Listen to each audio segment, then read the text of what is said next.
배꼽 방세 시간입니다. 처음 결혼을 하고 첫 살림을 서울에 있는 남가좌동 연세대학 북쪽이죠. 북서쪽에 방 한 칸에 부엌이 달린 사골세 방에 시작했습니다. 그 해가 1970년쯤 되어서 한 1년 살다 보니까 가까운 마포구 와우 아파트 붕괴 사건이 일어납니다. 34명의 목숨을 잃은 대참사였지요. 다닥다닥 판자촌이던 그 달동네를 다 밀어붙이고 현대식 아파트를 들어섰습니다. 분양받은 자들의 기쁨은 하늘을 찌르듯 했을 겁니다. 그런데 이런 참사를 당한 것입니다. 많은 이유를 말할 수가 있겠지만은 가령 콘크리트를 만들 때는 시멘트, 모래, 물을 적당한 양으로 같이 섞어서 그렇게 콘크리트를 만들지 않습니까? 그러면 그 든든한 건축물이 된답니다. 그러나 돈만 생각하고 공사 기간만 생각하고 이러다가 진짜 염분도 참 적하지 못했던 바다 모래로 사용도 했고 혹은 시멘트를 적게 넣어가지고 결국은 뭐냐면은 부실공사란 말이죠. 부실공사. 거기다가 그 당시만 하더라도 안전점검이라는 말이 잘 없었습니다. 그 안전한지 안 한지 점검을 잘 못했겠지요. 그러면은 겉으로 보기에는 멀쩡한 현대식 건축물인데 속에서 가령 염분을 제거하지 않는 바닷물을 사용했다면은 안에서 부식이 되죠. 부식이 된다는 것은 그 안에 철근 얼마나 넣은지 모르지만은 그 철근이 부식이 돼지고 그리고 안에서 점점 참 무너지는 것이죠. 붕괴되는 것. 그러다 보니까 전체가 붕괴되졌다. 이런 일들이야 뭐 꼭 한국에만 있는 게 아니고 미국, 우리가 살고 있는 미국에도 그렇습니다. 이유는 동일합니다. 안전한 건물을 짓는 것보다는 돈을 우선시하는, 그러니까 붕괴하고 무너지는 겁니다. 여러분, 사람도 그러한 것 같습니다. 겉은 참 건강하게 보이고 좀 멀쩡한데 가령 우리 내장 중에 하나 뭐라도 잘못되어 있다 그러면은 부실해 있다면은 그것부터 무너지기 시작해서 전체 육체가 무너지는 것 아니겠습니까? 그래서 죽음이 오는 겁니다. 우리 몸 안에 있는 수많은 기관들 그 중에 하나가 부실하면 얼마 못 가서 전체 몸이 붕괴된다는 말입니다. 이런 걸 생각하면서 우리의 믿음도 그런 것 같아. 우리 믿음 생활도 그렇단 말이죠.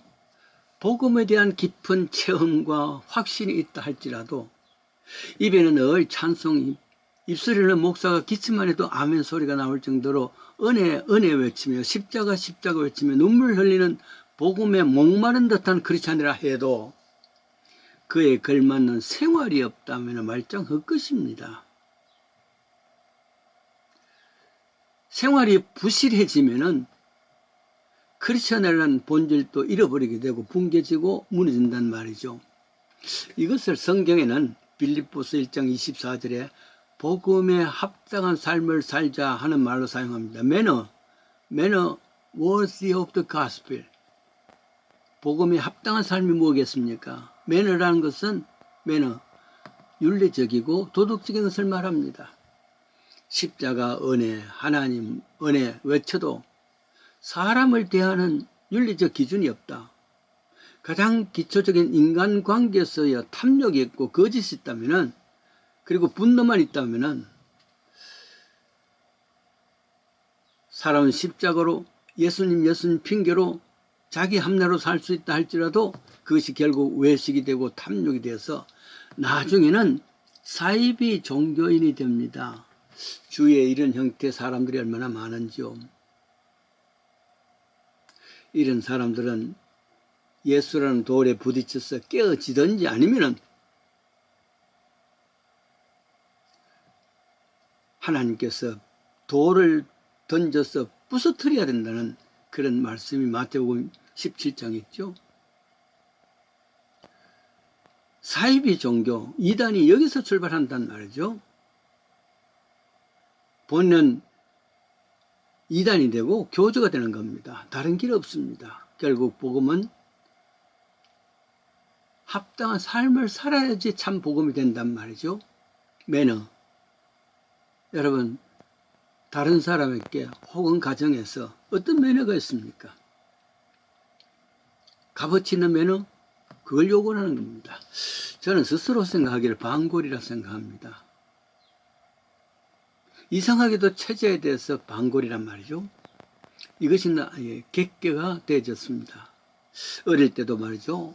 왜 사람들은 모두가 양말을 똑같은 걸 신지 하고 짝짝이 양말을 신어보기도 하고, 왜 모든 사람이 손목시계를 왼쪽에 차지 그래서 오른쪽에 차보기도 하고, 지금도 시계는 오른쪽에 차고 있습니다만, 기성화되어진 그 기준에 대해서 객기를 부리고 어게인스트 해보는 것, 못된 성격이지요.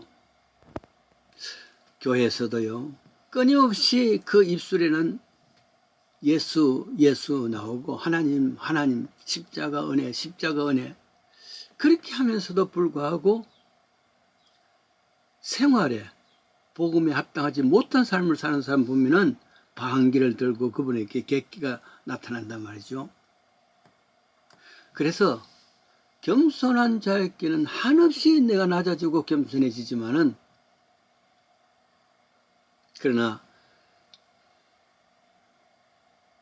잘난 체하고 또 끊임없이 그 입술에서 아멘 혹은 하나님 은혜 십자가 은혜 끊임없이 말만 하는 그런 사람들을 경멸할 수밖에 없습니다. 독일의 철학자 칸트가 있죠. 순수 이성 비판, 실천 이성 비판, 그 이성에 대한 강조를 하다 보니까 이제 칸트의 그 위대성을 조금이라도 비슷하게 하기 위해서 이성 모든 것에 이성 그럴 때 칸트가 이야기하죠. 저 이성을 앞세우는 사람들을 경멸하라. 경멸하는 겁니다. 똑같이 같은 마음입니다. 저 은혜만 자랑하는 목회자들 경멸하라. 믿음을 팔아 자신의 탐욕과 외식으로 사는 종교인들 경멸하라. 이들은 영혼에 대해서 진실성이 없습니다. 이기적입니다. 적당히 살려고 그러는 종교인입니다. 물론 나도 포함되어 있겠죠. 말만 하는 목회자여 종교인들 아니겠습니까? 유대인의 상술에 이런 이야기가 있습니다.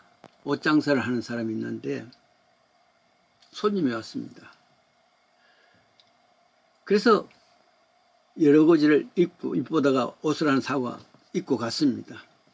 나가다 보니까 마침내 비가 왔어. 조금 있다가 손님이 돌아왔습니다. 가게로 돌아온 손님이 항의를 합니다. 어떻게 비를 조금 맞았는데 이렇게 옷이 금방 줄어들었습니다. 그랬더니 유대인 주인이 말하기를, 손님 그게 아닙니다. 손님이 여기서 집에까지 갈 동안에 키가 많이 자라서 그렇습니다. 변명이고 엉뚱한 이야기죠. 자기 보호지요. 차라리 손님 그랬군요. 이 옷을 만드는 천이 아주 나쁜 것이었는가 봐요. 제가 바꿔드리겠습니다. 제일 좋은 것으로 바꿔드리죠. 이게 복음에 합당한 삶, 장사에 합당한 삶입니다. 그러면 지금은 당장 손해보는 것 같지만은 장차 이 가게는 번성할 것입니다. 그래서 당장 자리를 피하기 위해서 온갖 말로 상술로 그동안 당신 키가 커졌습니다. 이것이 지금 당장은요 변명이 될 수 있고 그게 통과될지 모르지만 결국은 그 가게는 망할 수밖에 없습니다. 그래요. 교회도 그렇습니다. 끊임없이 자기 변명을 위해서 자기 방어를 위해서 결국은 탐욕이고 외식인데 말이죠. 이런 윤리적이지 못한 사람은 결국은 복음에 합당한 삶을 살지 못하는 삶입니다. 구원에 대해서 나는 구원받았고 너희들은 구원받지 못한 사람이다. 특권의식이 있습니다. 항상 하나님 자기 편이야. 자기는 거룩하고 앉아있는 사람들은 그건 형편없는 사람들 회개하라 회개하라. 그건 자기에게 해야 하는 말입니다. 먼저 사람이 되라는 것이죠. 복음에 합당한 사람은 복음 이전에 인격이 있어야 된다. 복음 이전에 사람이 되어야 된다. 이겁니다. 그 위에 복음의 옷을 입어야 되는 것이죠. 이게 복음에 합당한 삶입니다. 그래서 지금도 무슨 재직 수련회라든지 이런 걸 하면은 제일 먼저 하는 이야기가 그겁니다. 복음에 합당한 삶, 즉 자신이 손해 볼 줄 알아야 된다. 두 번째는 겸손해야 된다. 오늘날 겸손보다는 교만이 가득 차고 손해 보는 것보다는 탐욕에 가득 차 있는 세상에서 가장 기본적인 복음에 합당한 삶을 살 수 있는 저희들 되십시다.